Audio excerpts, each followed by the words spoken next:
ክቡር ፕሬዝዳንት ታይፕ ኤርዶጋን የቱርኪ ፕሬዝዳንት እና ኢትዮጵያ ወዳጅ በጂ20 ሰሚት በደቡብ አፍሪካ በነበረን ቆይታ ኢትዮጵያን መጥተው እንዲጎበኙ ያቀረብኩላቸውን ግብዣ ተከትለው ዛሬ ኦፊሻል ጉብኝት በኢትዮጵያ ለማድረግ ስለመጡ ያለኝን አክብሮትና ደስታ ለገልጽላቸው ፈልጋለሁ።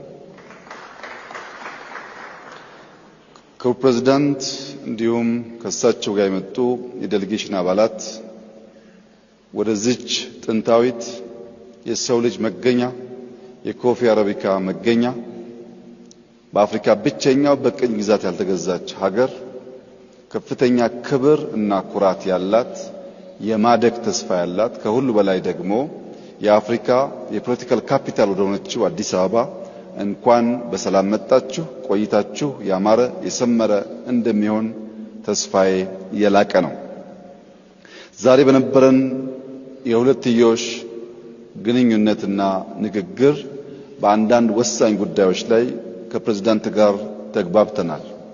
አንደኛው በኢትዮጵያና በቱርክ መካከል የሚደረገው የንግድ ልውውጥ ቢያንስ $1 ቢሊዮን መሙላት እንችልና ከዚያም በላይ ማደግ እንዲችል በሁለቱም መንግስታት ታቅዶ እንዲሰራበት እንዲሁም የቢዝነስ ሴክተሮች ዳይቨርሲፋይ እንዲደረጉና በሁለታችን መካከል ያለው የንግድ ልውውጥ እንዲያድግ ከስምምነት ተደርሷል።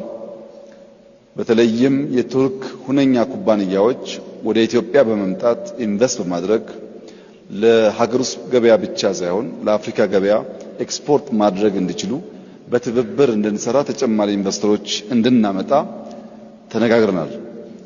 ከዚህ በተጨማሪ ኢትዮጵያ በዓለም ላይ ፈጣን እድገት እያመጡ ካሉ ጥቂት ሀገራት መካከል አንዷ ስትሆን በዚህ ዓመት የ10.2% እድገት ትጠብቃለች።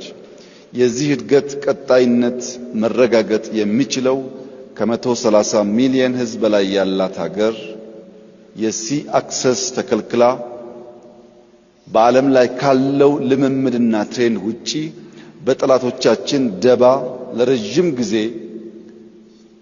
የጂኦግራፊ እስረኛ ሆና እንድትቆይ መደረጉ ትክክል አለመሆኑንና እንደ ቱርኪያ ያሉ የኢትዮጵያ ወዳጆች በዲፕሎማቲክ መስኩ ጫና በመፍጠር በሰላማዊ መንገድ ኢትዮጵያ የሲ አክሰስ ማግኘት የምትችልበት ሁኔታ እንዲያግዙ በስፋት ተወያይተናል። ሎጂስቲክስ አንዱ ትልቁ ቦትልኔክ ነው ለኛ እድገት።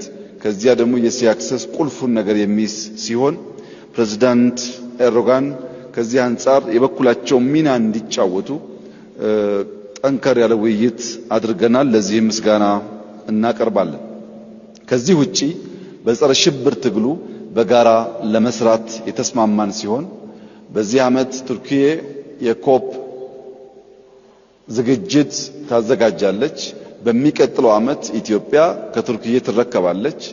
በዚህ 2 ዓመታት በሚደረገው የኮፕ ዝግጅት ውስጥ የልምድ ልውውጥ እና መደጋገፍ እንዲኖር ተስማምተናል። ኢትዮጵያ የአፍሪካ የፖለቲካል ካፒታል በመሆኗ አፍሪካ ከፍተኛ እድገት እያሳየች ያለችበት ዘመን ስለሆነ በሚቀጥሉት 20-30 ዓመታት አፍሪካ የሚገባትን ቦታ እንደምትይዝ ታምኖ እየተሰራ ስለሆነ ቱርኪያ ከአውሮፓ አንፃር እና በኤዥያ መካከል ባላት ጉልህ የጂኦግራፊና የኢኮኖሚ ሚና የአፍሪካ እድገት ውስጥ የበኩሏን ሚና እንድትጫወት ብዙ ውይይት አድርገናል፣ ተግባብተናል። በመጨረሻም በኢትዮጵያና በቱርክ መካከል ከጥንት ጀምሮ የነበረው ዝምድና ወዳጅነት አሁንም በመከባበር በመደጋገፍ አብሮ በመስራት ወዳጅነት ለማጠናከር በኔና በፕሬዝዳንት ኤርዶጋን መካከል ከስምምነት ተደርሷል። ከሞላ ጎደል በሁለትዮሽና በመልቲላተራል ጉዳይ የነበረን ውይይት እጅግ ውጤታማና ፍሬያማ ነበር። ፕሬዝዳንት ታይፕ ኤርዶጋን ይህንን ሪጅን በደንብ የሚገነዘቡ በዚህ ሪጅን ውስጥ ኢትዮጵያ አንከር ሀገር መሆኗንና ሚናዋ መወጣት እንዳለባት የሚያምኑ በመሆናቸው ንግግራችን እጅግ የተዋጣ ነበር ማለት ይቻላል። ለነበረን ቆይታ ላሎት ኮሚትመንት ኢትዮጵያ እንዲሁም እኔም ከፍተኛ ምስጋና ላቀርብ ፈልጋለሁ።